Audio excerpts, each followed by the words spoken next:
अस्सलाम वालेकुम। Programme night addition में हम आपको खुशामदीद कहते हैं। नाज़रीन, एहतसाब के नारे पर इक़्तिदार में आने वाली तहरीक इंसाफ की हुकूमत नैब की कारकर्दगी से मुतमईन नहीं है। वज़ीर आज़म बारहा ख़ुद भी इस बात का इजहार कर चुके हैं, जबकि वफाकी वज़रा भी ये कह चुके हैं कि नैब जो है ये तवक्कुआत के मुताबिक फ़राइज़ सर अंजाम नहीं दे रहा है। दूसरी तरफ अपोजिशन जमातें नून लीग और पीपल्स पार्टी तो नैब को काला कानून और इसको ख़त्म करने ही की बातें करती हैं। हुकूमत ने गुज़श्ता साल दिसंबर में नैब तरमीमी ऑर्डिनेंस जारी किया, जिसमें नैब के इख्तियारात महदूद कर दिए गए थे। बड़ी तनकीद हुई हुकूमत पर कि हुकूमत ने नैब को टूथलेस कर दिया है। हुकूमत की जानिब से जारी इस ऑर्डिनेंस की मियाद गुज़श्ता माह की 26 तारीख को ख़त्म हो गई, जिसके बाद ज़ाहिर है नैब को एक बार फिर से पहले वाले इख्तियारात हासिल हो गए।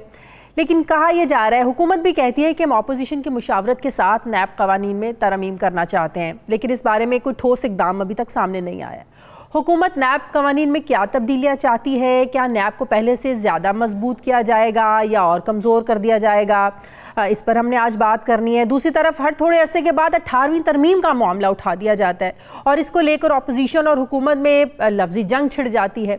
आखिर 18वीं तरमीम की वो कौन सी शिक्कें हैं जिनसे हुकूमत मुतमईन नहीं है और इन्हें तब्दील करना चाहती है?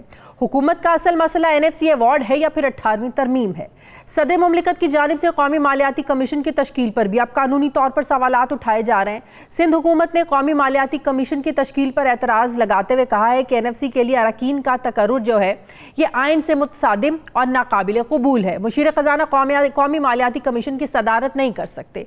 इस कानूनी नुक्ते पर वफाकी हुकूमत का क्या मौक़िफ़ है और बहुत से सवालात मेरे साथ आज प्रोग्राम में मुझे ज्वाइन कर रहे हैं वफाकी वज़ीर कानून बैरिस्टर फ़रोग़ नसीम साहब। अस्सलाम वालेकुम। बहुत बहुत शुक्रिया फ़रोग़ नसीम साहब, आपने मुझे वक्त दिया प्रोग्राम के लिए। फ़रोग़ साहब, नैब तरमीमी ऑर्डिनेंस 2019 जब नाफिज हुआ, जैसे कि मैंने अपने इंट्रो में भी कहा, बड़ी तनकीद हुई कि नैब को टूथलेस कर दिया गया है, नैब के इख्तियारात को ख़त्म कर दिया गया है। और हमें जो मकसद बताया जाता था वो ये था कि नैब ऑर्डिनेंस का बुनियादी मकसद ब्यूरोक्रेट्स में एतमाद पैदा करना, उन्हें हौसला देना ताकि वो अपना काम कर सके, अपने फ़राइज़ अंजाम दे सके, फ़ाइलों का ना दबाएं। लेकिन एक बार फिर से हम देख रहे हैं कारोबारी तबके में, सियासतदानों में, ब्यूरोक्रेट्स में खलचल मच गई है जब से इसकी मियाद ख़त्म हो गई है, क्योंकि ज़ाहिर नैब को फिर से वो इख्तियारात हासिल हो गए हैं। अब नए नैब तरमीमी ऑर्डिनेंस की तैयारी किन मराहिल में है? क्या हुकूमत और अपोजिशन में नैब ऑर्डिनेंस को बाकायदा कानून में बदलने पर बातचीत हुई है या फिर से अपोजिशन रिलक्टेंट है इस पर बात करने को? बड़ा इंटरेस्टिंग और इम्पॉर्टेंट सवाल आपने किया है। और जब ये ऑर्डिनेंस आया था और उस वक्त अपोजिशन से जो हमारी डिस्कशन था, जितनी भी मीटिंग्स हुई थी, तो अपोजिशन की एक लंबी चौड़ी लिस्ट थी और काफ़ी कुछ ऐसा भी तासुर था कि ऑर्डिनेंस के अलावा भी अपोजिशन जो है वो बहुत सी ऐसी चीज़ें हुकूमत से मनवाना चाहती है। और ये ऑर्डिनेंस के सामने बड़े एहतराम के साथ ये बात की गई थी कि बहुत सी चीज़ें ऐसी हैं जो कि हम नहीं कर सकते। मसलन जैसे कि नैब को हम टूथलेस नहीं कर सकते। जैसे फॉर एग्ज़ाम्पल कमीशन जो है वो हर तरह से कुछ इस तरह हो जाए कि एक चेयरमैन की पावर जो है वो एक ब्रॉड बेस्ड कमीशन के पास आ जाए, फिर अरेस्ट की जो पावर्स हैं चेयरमैन की, उस पे कोई ऐसा उसको बिल्कुल उठा के फेंक दिया जाए। और बहुत सी ऐसी डिटेल्स हैं समझे जिसके बारे में बड़े लंबे चौड़े डिस्कशंस हुए और फिर इन दी एंड गवर्नमेंट का सेंस यही था कि बहुत सी चीज़ें ऐसी जो कि हम नहीं कर सकते। और फिर जो बिजनेसमैन के लिए, ब्यूरोक्रेट्स के लिए, यानी होल्डर्स ऑफ पब्लिक ऑफिस भी उसमें आ गए, पॉलिटिशियंस भी आ गए कि ऐसी किसी पे नैब कार्रवाई ना करे जिस पे सिर्फ और सिर्फ कोई प्रोसीजरल लैप्सेस हैं। लेकिन हुकूमत ने तो नेक नियति में वो ऑर्डिनेंस पास किया। थोड़ी सी कोऑपरेशन जो थी वो अपोजिशन की तरफ से नहीं थी, ये आराम से as an act of parliament pass किया जा सकता था उस वक्त। लेकिन इसके समझिए कि जब ये इसकी एप्लीकेशन थी और जब ये ऑर्डिनेंस चल रहा था तो ये मुतअद्दिद बार मैंने अपोजिशन से रिक्वेस्ट की कि कम से कम आप इस पे मान जाएं और इसके अलावा कोई और चीज़ होगी तो इस पे फिर हम मज़ीद अमेंडमेंट कर सकते हैं। और शायद अपोजिशन के जहन में था कि ये कोई एक मौका अच्छा है, बस ये मौका मिलेगा, इसके अलावा कोई मौका नहीं मिलेगा। तो अब इन दी एंड हुआ ये कि ना ये मिला ना कुछ और मिला, अब ये ऑर्डिनेंस भी लैप्स कर गया है। और प्रॉब्लम सारी ये है कि ये जो कॉन्स्टिट्यूशन है वो इसकी ममानियत करता है कि कोई भी ऑर्डिनेंस दोबारा से री एनेक्ट नहीं हो सकता। अच्छा। किसी ज़माने में रीएक्टमेंट पुराने ज़माने में होता था, रीएक्टमेंट पुराने ज़माने में होता था ऑर्डिनेंस का, जिस पे सुप्रीम कोर्ट ने जजमेंट्स दिए 90s में, और उनका ऑर्डिनेंस को रीएक्टमेंट आप नहीं कर सकते। और 18वीं तरमीम के बाद तो ये बिल्कुल रास्ता जो है, जो हमारे बड़े ज़बरदस्त अच्छे इंटेलिजेंट लोग हैं जिन्होंने 18वीं तरमीम बनाई, ये भी रास्ता बंद कर दिया उन्होंने कि ऑर्डिनेंस जो है उनको रीएनेक्ट नहीं किया जा सकता। तो अब ऐसी सिचुएशन में कोविड-19 आपके सामने है, दूसरे चैलेंजेस इतने सामने हैं, ऑपोजिशन से अभी भी जो भी डिस्कशन या पार्लीज हुई थी उसमें भी कंसेंसस गवर्नमेंट का और अपोजिशन का नहीं है। जितनी एक लंबी चौड़ी लिस्ट है हम उसको नहीं मान सकते नैब की अमेंडमेंट्स की। ये नहीं हो सकता कि नैब को रिपील कर दिया जाए, ये नहीं हो सकता कि नैब को टूथलेस कर दिया जाए, ये नहीं हो सकता कि चेयरमैन नैब की पावर्स कंप्लीटली ख़त्म कर दी जाएं। ये तमाम चीज़ें नहीं हो सकती। ये हुकूमत ये नॉन स्टार्टर है ये तमाम चीज़ें। तो अभी नया मुसविदा बन रहा है, काम हो रहा है इस पर, पुराने वाले ही चीजें उसमें ऐड करेंगे, क्या करेंगे? मैं आपको बताऊं शाजिया साहबा, हुआ ये था कि मैंने उसको बनाना शुरू किया। हाँ। कुछ मेरे जहन में बातें थीं, कुछ बनाना शुरू किया, मीडिया में जाली मुसविदा चल गया। हाँ। किसी ने जाली मुसविदा चला दिया, तमाम चैनल्स में चला दिया कि जी ये मुसविदा तैयार है, और बाज़ हुकूमत के, बाज़ अपोजिशन के किन किन पे इल्ज़ाम दे दिया। तो मैंने फिर थोड़ा सा इसको कंसल्ट किया। प्राइम मिनिस्टर साहब भी भाई हैं हमारे, वो भी, उनको भी एतमाद में लेके फिर ये काम फ़िलहाल तो रोक दिया है। अब ये ईद के बाद फिर इसको अब देखेंगे कि अब इसको, मतलब ये मैं पूछना ये चाह रही, चेंजिंग्स आप करेंगे या एज इट इज़ पहला जो था उसमें जो पॉइंट्स थे उन्हीं को शामिल करेंगे, या कुछ चेंजिंग्स के साथ नया लेके आ रहे हैं? देखें, जो हम ऑर्डिनेंस लेके आए थे और उसका जब हमने एप्लीकेशन देखा तो बहुत सी कुछ चीज़ें ऐसी थीं कि बाज़ लोगों ने उसका एक गलत फ़ायदा भी उठाया जो कि इंटेंडेड नहीं था। तो उसको भी ठीक करने की ज़रूरत है, क्योंकि देखिए कोई भी कानून होता है ये इर्तिका के मरहले से चलता है, उसकी एवोल्यूशन होता है।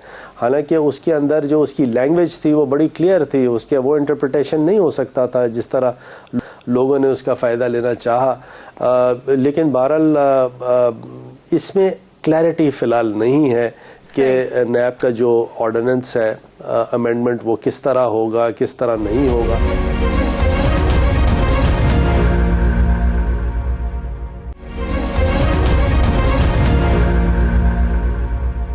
काफ लीग आप लोगों की हुकूमत के इत्तेहादी नैब ने जो चौधरी बरादरान के खिलाफ इंक्वायरी शुरू की हैं, काफ लीग अदालत पे चली गई कि भाई 20-20 साल 30-30 साल पुराने आप केसेस खोलना ये गैर कानूनी है।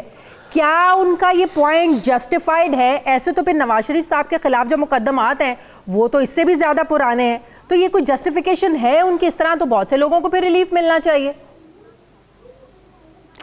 अब थोड़ा सा इसमें प्रॉब्लमेटिक इशू है, इतना आसान नहीं है। एक तरफ तो नैब का जो कानून है जो 99 में बना था वो नेचुरली इस हुकूमत ने नहीं बनाया।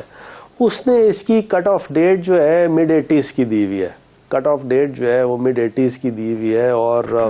और साथ साथ फिर एक जनरल प्रिंसिपल है क्रिमिनल लॉ का, वो ये कहता है कि अगर पुरानी कोई चीज़ है, स्टेल है, तो उसको इस तरह टेम्पर नहीं किया जा सकता। लेकिन जैसे मैं आपके प्रोग्राम में पहले भी किसी वक्त ये कह चुका हूँ, आज दोबारा रिपीट करता हूँ कि जहाँ तक क्यू लीग का ताल्लुक़ है या फॉर दैट मैटर किसी ऑपोजिशन के आदमी का, औरत का ताल्लुक़ है, तो उसका नैब ने अगर कोई कार्रवाई की है उसका हुकूमत से कोई ताल्लुक़ नहीं है। सही। और उसकी जीती जागती मिसाल यही है कि क्यू लीग तो हमारे भाई हैं, हमारे एलाइज हैं। तो नैब जो है दरअसल एक इंडिपेंडेंट इदारा है, ना वो हुकूमत की सुनता है ना किसी की सुनता है।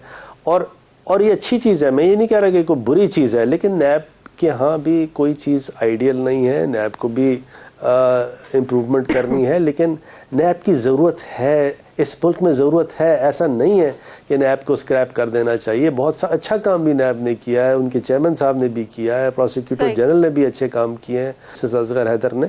तो ऐसी कोई मेरे हिसाब से एक कोई थोड़ी सी बैलेंस की ज़रूरत है, हर एक को थोड़ा सा मेंटेन करने की। अच्छा, फरोग नसीम साहब, स्मगलिंग और ज़ख़ीरा अंदोज़ी के खिलाफ भी आप लोगों ने ऑर्डिनेंस लेकर आए हैं, इसको नाफिज किया है, सख्त सज़ाएं इसमें रखी गई हैं। ये सिर्फ कोरोना पेंडेमिक को मद्देनज़र रखते हुए बनाया गया है? क्योंकि यहाँ अगर हम देखें तो ज़ख़ीरा अंदोज़ जो हैं, स्मगलर्स जो हैं, ये सारा साल 12 महीने ये लोग एक्टिव रहते हैं। तो आप नहीं समझते कि इस पर भी प्रॉपर लेजिस्लेशन की ज़रूरत है? पार्लियामेंट में मसले को जाना चाहिए और वहाँ से बाकायदा कानून साजी होनी चाहिए इस पर। ज़ाहिर है ऑर्डिनेंस 3 महीने बाद 6 महीने बाद ख़त्म हो जाएगा, बार बार तो नहीं ऑर्डिनेंस ला सकते। ये कितना अहम मसला है जिस पर प्रॉपर लेजिस्लेशन होनी चाहिए। बिल्कुल आपने सही कहा, बिल्कुल होनी चाहिए, लेकिन जैसे हर चीज़ एक अपॉर्चुनिटी देती है, तो ये पेंडेमिक ने, कोरोना ने भी ये एक अपॉर्चुनिटी दी कि गवर्नमेंट ने इसको दोनों हाथों से टैकल किया। दरअसल ये ज़ख़ीरा अंदोज़ी जो है ये सारा है प्रोविंशियल सब्जेक्ट, लेकिन पेंडेमिक की वजह से एक जजमेंट है 2018 का सुप्रीम कोर्ट का, वो ये कहता है कि अगर कोई इंटरनेशनल प्रोटोकॉल है, इंटरनेशनल कन्वेंशन है, उसके तहत अगर कोई कानून साजी है तो फिर वो एक फेडरल सब्जेक्ट हो जाता है। दरअसल ये पेंडेमिक जो है उसके लिए WHO ने गाइडलाइंस इंटरनेशनल दी हैं, इसको पेंडेमिक डिक्लेयर किया है, उसकी वजह से ये फेडरल सब्जेक्ट बन गया। उसके बिकॉज ऑफ विच ये फेडरेशन जो थी उसने फिर इसको मद्देनज़र रखते हुए ना सिर्फ ये अपने यहाँ नाफिज किया बल्कि तमाम दूसरे सूबों में भी नाफिज करवाया। और ये मेरी बिल्कुल इस्तदा होगी पार्लियामेंट से भी और मीडिया से भी कि हमारा साथ दे कि जैसे ये पेंडेमिक तो है, बिल्कुल है, अल्लाह की ज़ात हमारी इससे जान छुड़ाए इस पेंडेमिक से, लेकिन पेंडेमिक के बाद भी ये ज़ख़ीरा अंदोज़ी और स्मगलिंग, स्पेशली जो अनडिक्लेयर्ड रूट से जो स्मगलिंग होती है वो एक्चुअली प्रॉब्लमेटिक है। अनडिक्लेयर्ड रूट से अफ़गानिस्तान है, ईरान है, डॉलर जो है वो बाहर जा रहा है, वीट बाहर जा रहा है, टमाटर बाहर जा रहे हैं, सब्जियां बाहर जा रही हैं, लाइफ स्टॉक जो है बड़ा स्मगल होता है पाकिस्तान के बाहर। तो ये जो ऑर्डिनेंस था उसने इसी चीज़ को हैंडल करने की कोशिश की और मेरे ख्याल में बड़ी सक्सेसफुली को प्रिस्क्राइब किया है और उसमें पूरी गवर्नमेंट जो है वो बिल्कुल इसमें फ़ाल है। सही। अच्छा फरोग साहब, ये 18वीं तरमीम की तब्दीली की जो बातें हर 6-8 महीने बाद हम सुनना शुरू करते हैं, हमेशा पाकिस्तान पीपल्स पार्टी ऑपोजिशन इसको बहुत ज़्यादा अपोज करती है।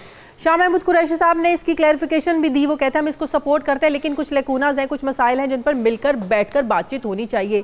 कौन सी ऐसी शिकें हैं जिसको हुकूमत आप लोग समझते हैं तब्दीली की ज़रूरत है और कैसे कन्विंस करेंगे आप पीपल्स पार्टी को? अच्छा, आपके सवाल से पहले मैं एक थोड़ी सी, अगर आप इजाज़त दें, एक चीज़ पेश करूं कि एक तो देखिए, अगर तो कोई 18वीं तरमीम के अंदर चेंज होना है तो नेचुरली लॉ मिनिस्ट्री से चेंज होना है।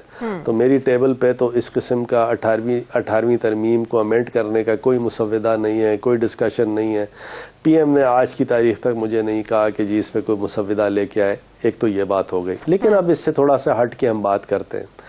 मुझे नहीं पता कि पीपल्स पार्टी जो है, भाई हैं हमारे, अच्छे लोग हैं, वो भी सियासतदान हैं, वो क्यों 18वीं तरमीम के बारे में वो ख़ुद ये शोशा या फीलर वो क्यों छेड़ते हैं, या हमारे यहाँ से कोई स्टेटमेंट जाता है उस पर ये रिएक्ट क्यों करते हैं?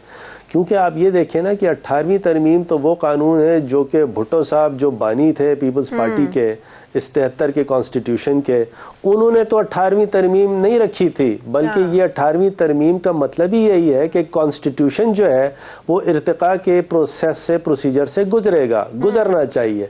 और 18वीं तरमीम है, इंशाल्लाह कभी ना कभी कोई 180वीं तरमीम भी हो सकती है कॉन्स्टिट्यूशन में, कोई उसमें कोई बुरी बात नहीं है।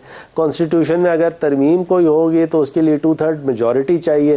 तो मेरा नहीं ख्याल कि ये किसी तरमीम के लिए किसी भी सूबे को या किसी भी ऑपोजिशन को या किसी पार्टी को ये कहना चाहिए कि अगर ये तरमीम होगी तो पता नहीं क्या हो जाएगा और हम सड़कों पर निकल आएंगे। और तो मेरे ख्याल में ये थोड़ा सा एटीट्यूड विद ड्यू रिस्पेक्ट मतलब पहले मैं एहतरामन एहतराम अपना पेश करूं अपने पीपल्स पार्टी के दोस्तों को, ये कि मुनासिब नहीं है। लेकिन एक और बात समझ में नहीं आती, इन्हें खौफ किसका है? उन्हें पता है कि हुकूमत और हुकूमत के जो एलाइज हैं सेनेट में आप लोगों की मेजॉरिटी नहीं है, सबको पता है, लेकिन उसके बावजूद पीपल्स पार्टी का ऑपोजिशन का खौफ समझ में नहीं आता।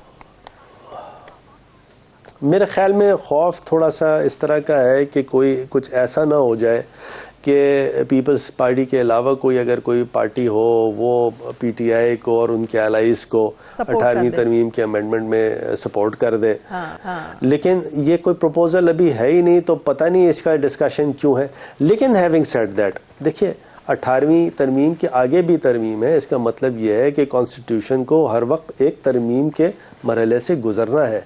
18वीं तरमीम में कुछ चीज़ें अच्छी हैं, 18वीं तरमीम में कुछ चीज़ें अच्छी नहीं है। फॉर एग्जांपल अब एजुकेशन है, एजुकेशन पाकिस्तान भर में यूनिफॉर्म होनी चाहिए, उसकी पॉलिसी यूनिफॉर्म होनी चाहिए, उसकी इम्प्लीमेंटेशन यूनिफॉर्म होनी चाहिए। और ये एजुकेशन है, हेल्थ है, हेल्थ और एजुकेशन कम से कम दो ऐसे बड़े बड़े चीज़ें हैं जिनको मेरे ख्याल में, दिस इज़ माय ओपिनियन, हुकूमत की ओपिनियन नहीं है, मेरी पर्सनल ओपिनियन है, वो एक across the board through out Pakistan uniform होना चाहिए। यानी अगर कोई पेंसिलिन का टीका जो है मैं कराची में लगा रहा हूँ या मैं इस्लामाबाद में या पंजाब में या कहीं और केपी में लगा रहा हूँ, तो वो उसके स्टैंडर्ड्स एक होने चाहिए, उसके अलग अलग स्टैंडर्ड्स नहीं होने चाहिए। तो ये यूनिफॉर्मिटी एजुकेशन में और हेल्थ में एक होनी चाहिए। सेकेंडली अब ये देखें पाकिस्तान एक फेडरल स्ट्रक्चर भुट्टो साहब ने 73 के कॉन्स्टिट्यूशन में इसको परसीव किया था। पाकिस्तान को एज ए कन्फेडरेशन प्रपोज नहीं किया भुट्टो साहब ने। The father of the constitution Bhutto साहब हैं, हफीज पीरजादा साहब हैं, जो पीपल्स पार्टी के लोग थे। तो उन्होंने इस कॉन्स्टिट्यूशन को एक कन्फेडरेशन नहीं बनाया पाकिस्तान को, बल्कि एक फेडरेशन बनाया।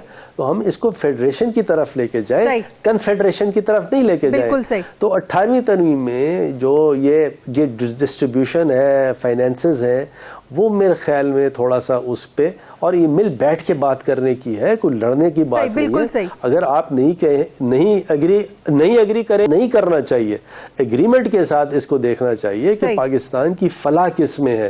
पाकिस्तान की फलाह एक फेडरल स्ट्रक्चर में है, पाकिस्तान की फलाह कन्फेडरल स्ट्रक्चर में नहीं है। सही, बहुत बहुत शुक्रिया वफाकी वज़ीर कानून बैरिस्टर फरोग नसीम साहब मेरे साथ थे। शुक्रिया आपका। नाज़रीन, मुझे प्रोग्राम में एक ब्रेक लेनी है, वापस आते हैं छोटे से वक्फे के बाद।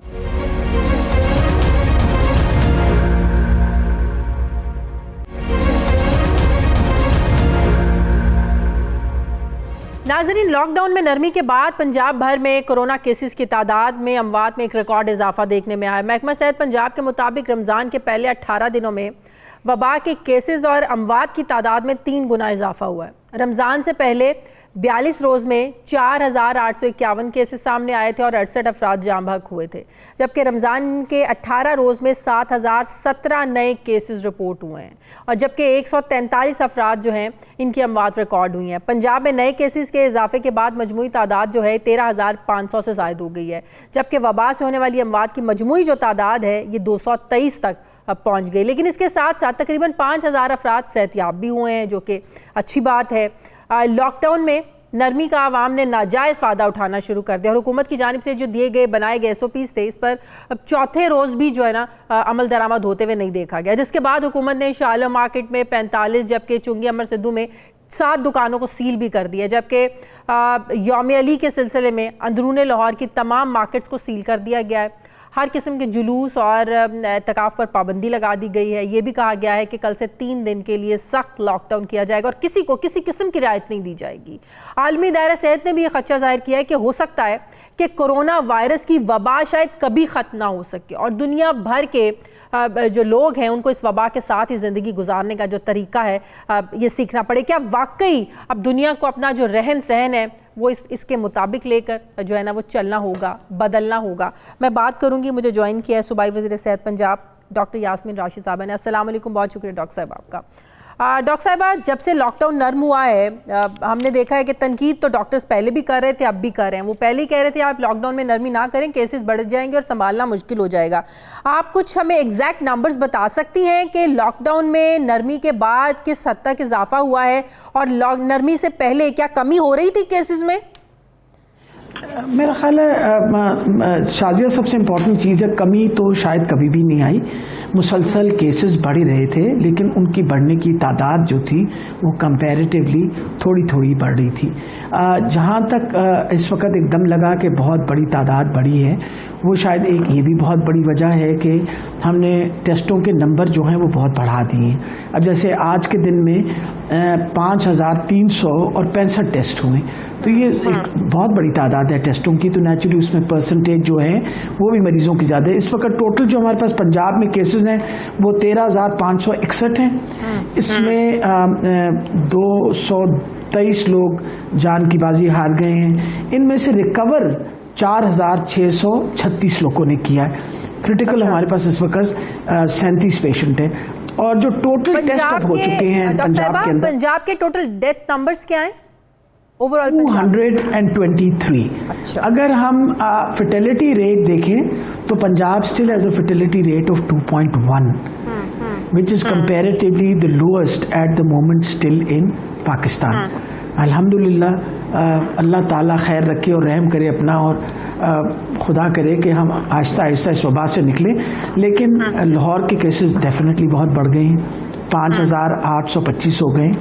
बाकी जैसे रावलपिंडी में 700 हैं, गुजरात में भी 700 हैं, गुजरावाला में 700 हैं, गुजरात में 565 हैं। इसी तरीके से टेस्ट जो हैं ज़्यादातर आपको इसी GT रोड के सिलसिले में ज़्यादा नज़र आएंगे। तो मेरा ख्याल है लोगों को इस बात का अफसोस से कहना पड़ता है कि लाहौर में लोगों को इस बात का एहसास होना चाहिए कि वबा जो है वो बहुत ज़्यादा फैल रही है, और आप लोगों को हिफाजती तदाबीरें सारी इख्तियार करनी चाहिए, मास्क पहनने चाहिए, घर से निकलने की ज़रूरत नहीं है। अब कल 3 दिन के लिए सेफ डे करके लॉकडाउन है मुकम्मल 3 दिन के लिए। अब लोग एफर्ट करेंगे निकलने के लिए घर से, भाई बगैर वजह के आप क्यों घर से बाहर निकल रही? डॉक्टर साहब, पंजाब हुकूमत ने जो होम आइसोलेशन की मशरूत एक परमिशन दी है, इजाज़त दी है, इसके SOPs क्या हैं? कैसे लोग इसको फॉलो करेंगे? आप लोगों को कैसे पता चलेगा कौन SOPs पर अमल कर रहा है, नहीं कर रहा? कैसे मॉनिटर करना? बड़ा मुश्किल हो जाएगा आप लोगों के लिए इसको मॉनिटर करना। कैसे घर घर जाके कैसे पता चलेगा कौन इसको फॉलो कर रहा है या नहीं? देखिए, सबसे पहली बात तो जो लोग हमारे पास ऑलरेडी हमारे सेंटर्स में हैं, उनको हमने फॉर्म्स दिए कि आप ये फॉर्म फिल करें, ताकि हमें पता चले कि आपके घर के अंदर कितनी जगह है। आया आपके पास अलहदा कमरा होगा, अलहदा गुसलखाना होगा? कैन यू अफोर्ड दिस कि आप अलहदा कमरे में रहें और आपका ख़ानदान जो है वो अलहदा आपसे रहे? आप अपने आप को आइसोलेट कर सकेंगे? और उसमें बाकायदा बताया हुआ है कि सिर्फ एक बंदे को आपको खाना भी देना चाहिए, और वो भी कोशिश करें कि वो आपके कमरे में ना आए, खाना रख दिया जाए। ये सारी चीज़ें बताई हुई हैं। इसीलिए बहुत इंपॉर्टेंट है कि जब वो फॉर्म फिल कर लेंगे तो उनके घरों का जाके बाकायदा इंस्पेक्शन होगी कि आया ये बंदा अपने आप को घर में आइसोलेट कर सकता है या नहीं कर सकता। अच्छा। लोग इसको सख्ती समझ रहे हैं, ये सख्ती की बात नहीं है। बात यह है कि अगर एक घर के अंदर वैसे ही 10 फर्द रह रहे हैं तो फिर तो जाती है ना कि हम उसको अस्पताल से निकाल के उसके घर के अंदर छोड़ दें, वो तो सारे लोगों को एक्सपोज कर देगा। जिनके घरों में जगह है बात ज़रूर हम कहेंगे, और फिर फॉलो अप करने के लिए we are going to follow them up on telephones, फिर हमारी विजिट भी होगा, और फिर कोशिश करेंगे कि भाई जल्द से जल्द उनकी टेस्ट होके। अच्छा डॉक्टर साहब, बड़ी शिकायत आ रही है, मुझसे भी कुछ लोगों ने अपने एक्सपीरियंस जो है ना वो शेयर किए। जब कोई अपना कोरोना का टेस्ट करवाता है, ज़ाहिर है किसी ने एक जगह से करवाया तो अपना शक व शुबात निकालने के लिए उसने दूसरी जगह से भी करवा लिया। अब एक जगह से पॉजिटिव आता है, दूसरी जगह से नेगेटिव आता है, लोगों में कन्फ्यूजन फैल जाती है कि किसका रिजल्ट जो है वो ठीक है, किसका गलत है। तो ये क्या किट्स जो हैं वो चेकिंग की जो है टेस्टिंग किट्स हैं उनमें ख़राबी है, या जो टेस्ट कर रहे हैं उनको नहीं पता कैसे टेस्ट करना है? ये क्या मसला हो रहा है लोगों की? देखिए विशाल जी, अगर आज मैंने पॉजिटिव मेरे निकल आया है तो चांसेस ये हैं कि शायद मैं बिल्कुल अपने उस पीरियड के एंड पे पहुंची थी और आज पॉजिटिव निकली हूँ, और ये भी चांसेस है कि कल मैं नेगेटिव निकल आऊँ। अच्छा। जब आप एक दिन के अंदर एक ही वक्त में टेस्ट करवा लें और एक पॉजिटिव आ जाए तो नेगेटिव आ जाता है, तो मैं आपको ये बात बताऊँ कि जो किट्स हैं ना, इनकी स्पेसिफिसिटी है 70%। 30% इसके अंदर फॉल्स नेगेटिव और फॉल्स पॉजिटिव टेस्ट आते हैं। फॉल्स नेगेटिव कंपैरेटिवली ज़्यादा होते हैं।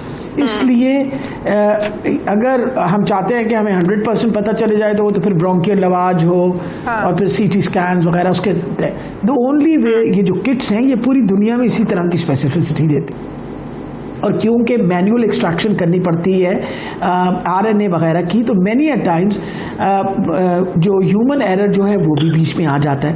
लेकिन मकसद ये है कि ये इतना बड़ा नंबर नहीं है, वो एक दो के साथ होता है, फिर वो एक से दूसरे पर पहुंचती है, दूसरे से तीसरे तक, तो वो लगता है शायद सारे टेस्ट इस तरह के हो रहे। ऐसी कोई बात नहीं है। हम इसको स्टैंडर्डाइज करने की कोशिश करते हैं। जैसे चुगताई लैब जो है प्राइवेट सेक्टर में काम कर रहा है, तब हम चुगताई लैब के हर 10वां 15वां केस जो है उसको दोबारा टेस्ट करते हैं अपने पास भी देखने के लिए। अच्छा डॉक्टर साहब, ये हर्ड इम्यूनिटी क्या है? जो हर्ड इम्यूनिटी की बात हो रही है, जिसके बारे में कुछ डॉक्टर्स ने जो बात की कि इसका मतलब ये है कि किसी भी मुल्क की आबादी के बड़े हिस्से में वायरस के खिलाफ अगर मज़ामत करनी है, इसको पैदा करना है, तो उसे मुतासिर होने दिया जाए। मतलब ये कि लोगों को भीड़ में छोड़ दिया जाए, लोगों को इजाज़त दे दी जाए कि मजमा लगाएं और जाएं, जमा हो, जिससे सेहतयाब होने के बाद उनकी इस बीमारी के खिलाफ जो मदाफ़ती एंटीबॉडीज़ हैं बन जाती हैं।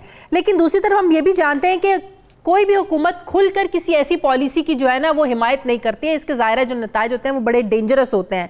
तो क्या ये इंटेंशनली कॉन्शियसली ये हुकूमत इस तरह कर रही है, जिस तरीके से इतना लॉकडाउन नर्म कर दिया गया कि हर जगह मजमे लग रहे हैं, बाज़ारों में रश हो रहा है, इंटेंशनली ये किया गया है कि इसको हम टेस्ट कर सकें इस थ्योरी को? नहीं, मेरा ख्याल है शाजिया, वैसे तो हर्ड इम्यूनिटी आपने बिल्कुल ठीक तरह डिफाइन की है।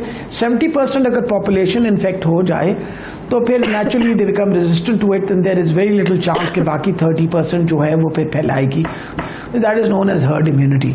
उसमें यह है नेचुरली आपकी, अगर आप इस वायरस के खिलाफ आप रेजिस्टेंस डेवलप कर लेते हैं, so you will not get infected again.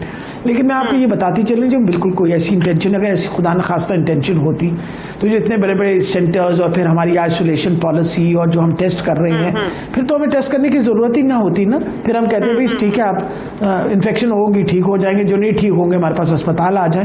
We are not doing that. हम सैम्पलिंग्स कर रहे हैं, हम अपना बाकायदा रैंडम सैम्पलिंग्स करके एरियाज असाइन करते हैं, कॉन्टैक्ट्स ढूंढते हैं, फैमिलीज की सैम्पलिंग करते हैं। So we are doing our level best to catch as number of cases as possible, ताकि उनको आइसोलेट किया जाए और बाकी खानदान को उससे बचाया जाए। हमारी तो पूरी कोशिश है। इतनी बड़ी आपकी आबादी हुआ फिर, और डिसिप्लिन का आपको पता हाल ये है कि हम टेस्ट करवाने को भी नहीं तैयार होते। बिल्कुल सही। यानी अगर पता चल जाए कि वाकई कोई तबीयत खराब है तो टेस्ट इसलिए नहीं करवाना कि मोहल्ले वाले क्या कहेंगे। ठीक है, बहुत बहुत शुक्रिया।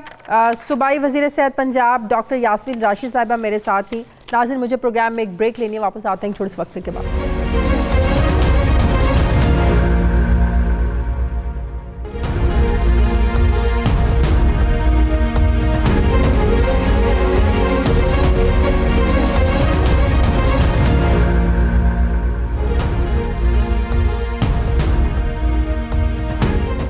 नाज़रीन, भारत की जानिब से मकबूजा कश्मीर की कानूनी हैसियत तब्दील करने, लॉकडाउन और फिर कश्मीरियों पर इंसानियत सोज मज़ालिम की इंतहा पर वफाकी हुकूमत ने अगस्त 2019 में भारत से जो तिजारती ताल्लुकात थे इनको मुनक़ते करते हुए तमाम अशिया की दरामद पर पाबंदी लगा दी थी। फिर फार्मास्यूटिकल सनत के मालिकान ने शहर इक़्तिदार का रुख किया और एक लॉबिंग की और भारत से जान बचाने वाली अद्वियात की दरामद पर पाबंदी जो थी इसको हटवाया। काबीना ने फैसले में वाज़े लिखा कि भारत से सिर्फ जान बचाने वाली अद्वियात को ही दरामद किया जा सकेगा। इस मरहले पर नोटिफिकेशन वजारत तिजारत ने जारी करना था। फिर 2 सितंबर 2019 में नोटिफिकेशन जारी होते ही फार्मास्यूटिकल मालिकान ने मल्टी वाइटामिन समेत मुख्तलिफ 429 अद्वियात का खाम माल, 58 इकसाम के इंजेक्शंस, गोलियां, सीरप और 12 इकसाम की वैक्सीन भी धड़ाधड़ उन्होंने दरामद करते हुए अरबों रुपए जो है ना वो भारत मुंतकिल किए। भारत से वो तमाम अद्वियात भी दरामद की गई जिनका शुमार जान बचाने वाली अद्वियात में नहीं होता और जो पाकिस्तान में तैयार भी की जाती हैं। ये सिलसिला मार्च 2020 तक जारी रहा। जब वज़ीर आज़म को इस वारदात की भिनक पड़ी तो वज़ीर आज़म के मुशीर बराए एहतसाब शहजाद अकबर ने इंक्वायरी जो इस पर शुरू की और अब इंक्वायरी तकरीबन मुकम्मल कर ली है। इंक्वायरी के दौरान ये इंकशाफ हुआ कि 62 शख्सियात ने वजारत तिजारत के सितंबर 2019 को जारी करदा नोटिफिकेशन में वफाकी काबीना के फैसले के मुताबिक लाइफ सेविंग ड्रग्स को शामिल ही नहीं होने दिया। नोटिफिकेशन में हर किस्म की अद्वियात दरामद करने की इजाज़त दे दी गई थी। अब वजारत सेहत ने जिम्मेदारी जो है ये वजारत तिजारत पर डाल दी है। वज़ीर आज़म के मुशीर बराए एहतसाब शहजाद अकबर की इंक्वायरी रिपोर्ट जो है वो आइंदा हफ्ते वफाकी काबीना के इजलास में पेश करेंगे। वफाकी काबीना जिम्मेदारों के खिलाफ कार्रवाई करने का इसमें ज़ाहिर फैसला किया जाएगा। मज़ीद डिटेल पर मैं बात करूंगी ब्यूरो चीफ इस्लामाबाद सुहेल भट्टी। सुहेल भट्टी, सबसे पहले तो ये बताइएगा कि वफाकी काबीना का जो फैसला था कि लाइफ सेविंग ड्रग्स जो हैं सिर्फ वही वहाँ से दरामद की जा सकती हैं, तो फार्मास्यूटिकल मालिकान ने क्या उन सेविंग ड्रग्स को सिरे से शामिल ही नहीं होने दिया गया और उन अद्वियात को मंगवा लिया जिनकी इजाज़त ही नहीं दी गई थी? शाजी देखिए, ये बड़ा एक संगीन मामला है और जिसकी सरकारी दस्तावेज़ भी अभी हमें मसूल हुई हैं और नाइट एडिशन ने ही इस खबर को ब्रेक किया था 16 मार्च को, और उसके बाद मरहलावार जितने इसके ऊपर स्टेप्स आए तो हमने इसको ब्रेक किया और तफसीलात से अपने नाज़रीन को आगाह करते रहे। Ultimately prime minister Imran Khan ने इस मामले की इंक्वायरी का हुक्म दिया था और ये इंक्वायरी शहजाद अकबर साहब की जाने से तकरीबन मुकम्मल हो चुकी है। बड़े होशरुबा इंकशाफ हुए हैं कि किस तरीके के साथ वफाकी काबीना और वज़ीर-ए-आज़म इमरान खान के फैसले की रूगर्दानी की गई। मामला यह है कि भारत जो इंसानियत सोज मजालिम का सिलसिला जारी रखे हुए है मकबूजा कश्मीर में, बिलखुसूस अगस्त 2019 से, उसके बाद लॉकडाउन हुआ, कश्मीरियों के ऊपर ज़िंदगी का दायरा तंग किया गया, भारत के अंदर भी मुसलमानों के ऊपर ज़िंदगी का दायरा तंग किया गया और लाइन ऑफ कंट्रोल के ऊपर भी आए रोज़ भारत उसकी खिलाफ वर्जी करता है। पाक फ़ौज के जवान अपनी जानों का नजराना पेश कर रहे हैं, सिविलियन आबादी को निशाना बनाया जा रहा है। ऐसे मौके के ऊपर कुछ मफाद परस्त अनासिर ने वफाकी काबीना के फैसले के बरक्स उस नोटिफिकेशन के अंदर जो कि वजारत तिजारत ने एक्सपोर्ट पॉलिसी आर्डर 2016 में तरमीम करते हुए जारी किया था 2 सितंबर 2019 को, जिसकी वजह से लाइफ सेविंग ड्रग्स की बजाय दीगर अद्वियात भारत से इंपोर्ट की गई, अरबों रुपए मालियत की। ये वो अद्वियात हैं जिनकी तादाद हमने सरकारी दस्तावेज की रोशनी में बताई है और हमारे नाजरीन पहली मरतबा उन अद्वियात की तफसीलात की तमाम मुकम्मल दस्तावेज नाइट एडिशन के इस प्रोग्राम में देख सकते हैं। लेकिन सिर्फ यही नहीं, बल्कि इतलात ये भी आ रही हैं कि भारत से और भी बहुत सी ऐसी अद्वियात मंगवाई गई हैं जो ड्रैब में रजिस्टर्ड नहीं है। उस पे आगे बात करते हैं। सबसे पहले तो इंक्वायरी का स्टेटस है। सुहेल भट्टी, ये बताएं कि मसला इसका मतलब ये हुआ कि नोटिफिकेशन में आया जो यकीनन ब्यूरोक्रेसी की जानिब से जो है ना वो जारी किया गया, क्या किसी हुकूमती शख्सियत की नज़र से वो नोटिफिकेशन नहीं गुजरा? किसी ने चेक नहीं किया कि कौन कौन सी अद्वियात की हमने इजाज़त दी थी और कौन कौन सी अद्वियात इसमें शामिल कर ली गई? किसी ने चेक नहीं किया उस नोटिफिकेशन को? शाजी, ऐसा कैसे हो सकता है? इंतहाई हसास मामला था। हाँ। और ये तो बिलखसूस वज़ीर-ए-आज़म के मामले खुसूसी बराए सेहत डॉक्टर ज़फ़र मिर्ज़ा साहब, उनकी पूरी वजारत और उसके बाद बिलखसूस वजारत तिजारत की ये बुनियादी जिम्मेदारी थी, जहाँ पर वज़ीर-ए-आज़म के मुशीर बराए तिजारत रज़ाक दाऊद साहब मौजूद थे कि उनकी वजारत किस टाइप का नोटिफिकेशन जारी कर रही है, जिस बात की वफाकी काबीना ने इजाज़त नहीं दी। हमने तमाम दस्तावेज हासिल किए हैं। लाइफ सेविंग ड्रग की बजाय इस नोटिफिकेशन के अंदर वर्ड थेरेपेटिक मेंशन कर दिया गया कि कोई भी इलाज मुआवजे की अद्वियात मुख्तलिफ कंपनियां भारत से इंपोर्ट कर सकती हैं। बुनियादी तौर के ऊपर कराची की कुछ 62 ये कंपनियां हैं, 62 लोग हैं जिन्होंने सारे इस गेम के अंदर अपना रोल प्ले किया।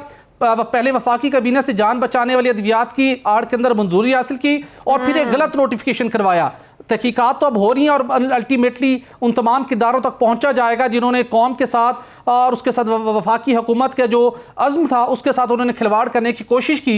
लेकिन इसके साथ साथ इंपॉर्टेंट ये है कि वो कौन सी कंपनियां थी जिनका असर था वजारत तिजारत के ऊपर, और वजारत तिजारत की बुनियादी जिम्मेदारी थी। अगर वहां पर गलती हुई थी तो वजारत सेहत की बुनियादी जिम्मेदारी थी कि कॉरिजेंडम फौरी तौर के ऊपर इशू करवाया जाता कि ये वर्ड यूज नहीं किया जा सकता। थेरेपेटिक वर्ड यूज करके आपने तमाम तरह अद्वियात इंपोर्ट करने की राह हमवार कर दी। सिर्फ यही नहीं, आप ये सुनकर हैरान होंगी, निजी कंपनियों को इतने बड़े लेवल के ऊपर फैसिलिटेशन कर दी गई जो हमारे पास सारी दस्तावेज है, जिसमें इंजेक्शन है, टैबलेट है, सिरप है और कुछ ऐसी अद्वियात भी हैं जिनके नाम आइंदा वफाकी काबीना के सामने पेश किए जाएंगे तो अरकान सर पकड़ कर बैठ जाएंगे। जवाब ये है तो जब ये सारा काम हो रहा था, डॉक्टर ज़फ़र मिर्ज़ा 12 प्रोग्राम्स में आके इस पर लाताल्लुकी का इजहार करें जो बिल्कुल अजीब सी बात लगती है। कैसे हो सकता है कि जिस डिपार्टमेंट से बिल्कुल ये उनका काम है उनको कैसे नहीं पता चल सकता इस नोटिफिकेशन का? शाज़े, बिल्कुल वो इससे लातल्की का इजहार किसी सूरत नहीं कर सकते और उसके बाद बड़ी कलीदी और बुनियादी जिम्मेदारी थी मुशीर तिजारत रज़ाक दाऊद साहब की। ये बहुत हसास मामला था। आप इस बात का अंदाज़ा इस हकीकत से लगा लीजिए कि खैबर पख्तूनख्वा की हुकूमत ने, पंजाब की हुकूमत ने 2 अलग अलग समरियाँ वफाकी काबीना को अरसाल की जिनकी तफसीलात हमने नाजरीन को बताई थी कि डेंगू की सीजन आने वाला है, हमें भारत से 1 टाइम परमिशन दी जाए कि डेंगू से बचाव की अद्वियात इंपोर्ट कर लें।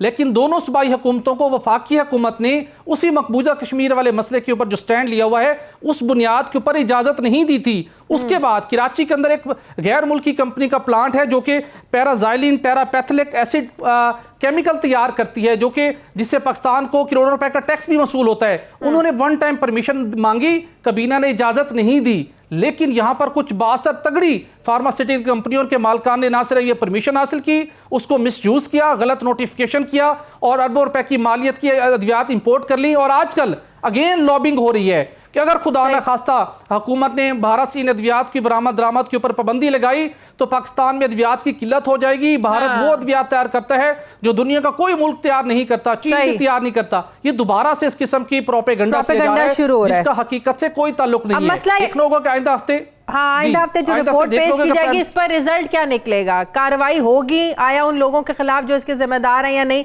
ये सबसे बड़ा सवालिया निशान है। देखिए शाजिया, जो दस्तावेज हैं ये बिल्कुल वाजे हैं। ये इतना संगीन मामला है और हसास मामला है कि किस तरीके के साथ पाकिस्तानी कौम और हुकूमत के जज्बात के साथ कुछ लोगों ने खेलने की कोशिश की। वो लोग माली तौर पर, यकीनी तौर पर बहुत मजबूत हो सकते हैं, लेकिन इस कौम के जज्बे से ज़्यादा वो मजबूत नहीं हो सकते। प्राइम मिनिस्टर इमरान खान साहब को से कौम पर उम्मीद है कि मेरिट के ऊपर इंक्वायरी हुई है। शहजाद अकबर साहब, जिनका इंक्वायरी के हवाले से बड़ा अच्छा ट्रैक रिकॉर्ड है, वो उन तमाम किरदारों को न सिर्फ बेनकाब करेंगे बल्कि एडहॉकिज्म के शिकार जो अदारे हैं, वजारतें हैं, उनके अंदर इस मामले की इस्लाह की जाएगी कि आने वाले दिनों में ऐसा दोबारा स्कैंडल फार्मास्यूटिकल कंपनी को। आखिरी सवाल, वजारत तिजारत का इस पर कोई मौक़िफ़? वजारत तिजारत इस वक्त खामोश है। शहजाद अकबर साहब को उनकी टीम ने कन्विंस करने की कोशिश की है, लेकिन मेरे ज़राए का ये कहना है कि शहजाद अकबर साहब उनके इस मौक़िफ़ के ऊपर कन्विंस नहीं है। हतमी फैसला उन्होंने रिपोर्ट की रिकमेंडेशन के साथ प्राइम मिनिस्टर पाकिस्तान के सामने रखना है। फैसला फिर ही होगा जब वफाकी कबीना उनकी इंक्वायरी रिपोर्ट की सिफारिशात की रोशनी में कोई आइंदा कलाह अमल या आइंदा का अमली कदम उठाने का फैसला करेगी। जी ठीक है, बहुत बहुत शुक्रिया नाज़रीन हमारे आज के प्रोग्राम का एडिटोरियल। नाज़रीन, मकबूजा कश्मीर और भारत में मुसलमानों पर मजालिम जारी हैं। दुनिया भर की तरह मकबूजा कश्मीर में कोरोना वायरस के केसेस में बदतदरीज इजाफा हो रहा है, जबकि काबिज फ़ौज के हमले भी दिन ब दिन बढ़ते जा रहे हैं। कल शिद्दत पसंद भारतीय फ़ौज ने ज़िला बडगाम में एक शहरी को गोली मारकर शहीद कर दिया और इस तरह ज़िले के नारबल इलाके में भारतीय फ़ौज ने एक गाड़ी पर फायरिंग भी की, जबकि इसके अलावा भारतीय फ़ौज जो है मुख्तलिफ इलाकों में का उन्होंने मुहासरा किया हुआ है। घर घर तलाशी ली जा रही है, नए शहरियों को लूटा जा रहा है, घरों और दुकानों में लूट मार की जा रही है, जबकि भारत में भी मुसलमानों के खिलाफ ऐसे ही जुल्म से तम किया जा रहा है। पाकिस्तान आलमी सतह पर कश्मीरी आवाम की आवाज़ बन रहा है। आलमी दुनिया को भी जुल्म से तम का इदराक है, लेकिन फिर भी मोदी का जुल्म और सितम ख़त्म नहीं हो पा रहा है। एक तरफ पूरी दुनिया में कोरोना का जो है ना, पूरी दुनिया कोरोना के जुल्म का शिकार है, तो दूसरी तरफ जो मुसलमान हैं वो मोदी के जुल्म का शिकार हैं।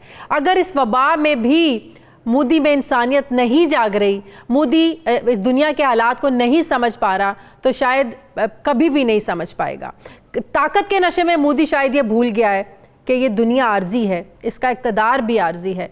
अब और इक़्तिदार और ज़ात सिर्फ अल्लाह की बाकी रहेगी और बेशक वो बेहतरीन इंसाफ करने वाला है। नाज़रीन, ये था हमारा आज का प्रोग्राम के लिए फ़ीडबैक ज़रूर दीजिएगा। मेरी आपसे मुलाकात होगी पीर वाले दिन। मुझे इजाज़त दीजिए। अल्लाह हाफ़िज़।